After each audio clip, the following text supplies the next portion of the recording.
उन छोटी छोटी गलतियों को कर बैठते हैं जिन गलतियों को आपको नहीं करना चाहिए और जिनका भुगतान आपको तो करना पड़ता है।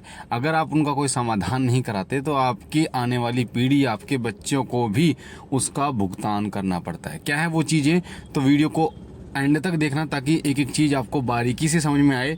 और भगताई लाइन में, और या फिर आप भगत बनना चाहते हैं तो आप इन चीज़ों को जान पाएँ ताकि आपको कहीं भी कोई परेशानी ना हो। सबसे पहली बात जो मैं आपको बता दूं, कभी भी आप भगत बनते हैं, किसी के पास जाते हैं, किसी गुरु के पास जाते हैं, तो आपको वो कोई देवता दे देता है, आपके सिर पे हाथ रख देता है या आपको कुछ ऐसी चीज़ें दे देता है और बोलता है जी आप सेवा करो घर जाके।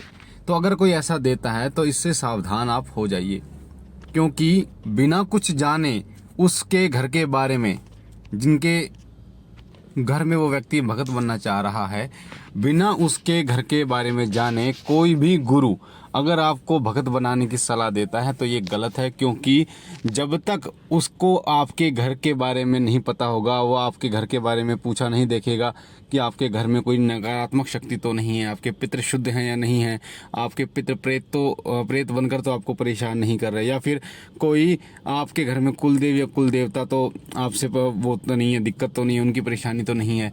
क्योंकि जब कुलदेवी कुलदेवता और पितृ जब नाराज होते हैं ना, तो आपके घर में अपने आप ही सौ भूत अपने आप प्रवेश करना शुरू कर देते। तो अगर कोई व्यक्ति ये कहता है कि आप गए और आपने बोला जी मुझे भगत बनना है, वो कहता है जी ये देवता ले लो, सेवा कर लो, तो ये बिल्कुल गलत है। पहले उस घर में वो व्यक्ति देखेगा, पूछा तारी कि उनमें घर में कोई दिक्कत तो नहीं है, और वो आएगा आपके घर में आएगा। उसके बाद में कई बार होता है, क्या होता है कि उस घर में माया होती है, कई बार वो घर जो है वो बहुत साल पहले से ही वो बंद होता है, या फिर उस घर में प्रेत बाधाओं का वास होता है, तो उन सब को वो हटाएगा, यानी कि एक कोरा पन्ना करेगा। पहले जब वो कोरा पन्ना आपको कर देता है, उसके बाद भी फिर आपको कुछ लिखेंगे, फिर वो लिखेगा कुछ भी, यानी कि आपको जब भगत बनाएगा तो आपके जितने भी आपके पिछले किसी भगत के पास गए हैं, गंडा ताबीज घर पे जो भी किया, गणंत किया, कुछ भी किया गया, उन सबको साफ करेगा देवता के माध्यम से, अपनी शक्तियों के माध्यम से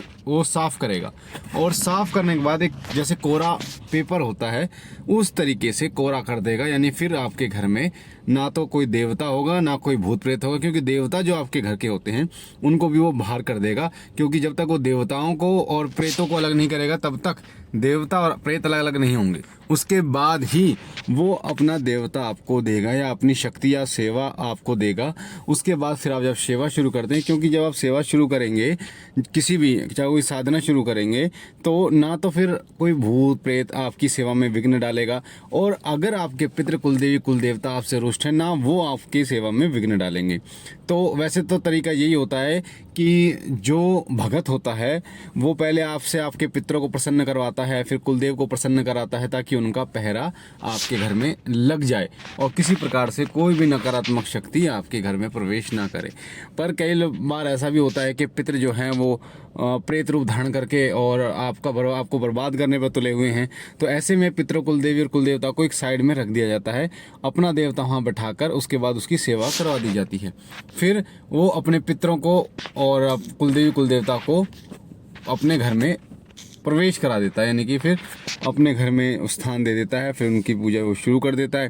तो जो भगत है, जिसने वो भगत बनाया है, उसकी शक्ति और उसकी शक्ति मिलकर फिर उस घर की रक्षा करती हैं। और फिर वो गुरु आपको तरीके बताता है कि अब आपको क्या करना है, कैसे करना है, घर का कीलन कैसे करना है, किसी की पूछा कैसे लेनी है, देवता को भोग कैसे देना है, वो सारी चीज़ें फिर गुरु आपको बताता है। कई लोगों के ये प्रश्न आए हैं कि वो कुछ नहीं बताते, यानी वो भटकता रहता है, शिष्य जो है वो भटकता रहा, हमारे गुरु ने तो जी हमें ये साधना दे दी और शुरू करने के लिए, और अनुभव हो रहे हैं, नहीं बता रहे हैं, ठीक है, और साथ में उनको कोई इस तरीके का दर्शन ही नहीं हुआ, कोई शक्ति ही नहीं मिली, शक्ति भी मिल गई तो कैसे उससे प्रयोग करना है वो नहीं पता।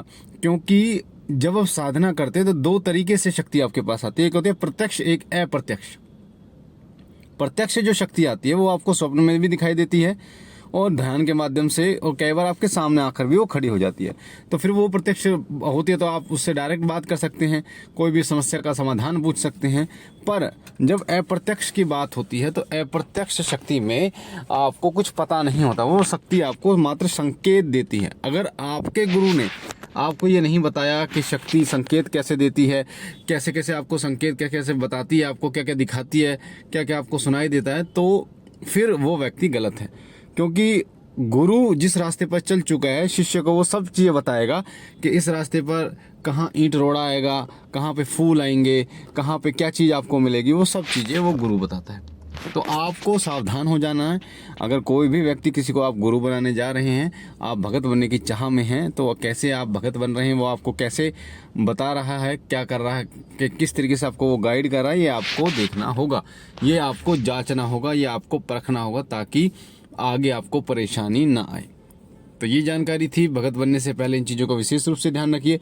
मुझे आशा है जानकारी आपको पसंद आई होगी। पहली बार चैनल पे हैं तो शिव कृपा परिवार से जुड़ने के लिए वीडियो को लाइक कीजिए, शेयर कीजिए, साथ ही चैनल को सब्सक्राइब कर बेल आइकन को दबाइए, ताकि जो जानकारी हम डालें वो सबसे पहले आपको मिले। मैं बाबा भोलेनाथ से विनती करता हूँ कि बाबा भोलेनाथ आप पर अपनी असीम कृपा बनाए रखें, आपके घर और परिवार में बरकत हो। सदैव बाबा भोलेनाथ आपको स्वस्थ रखे।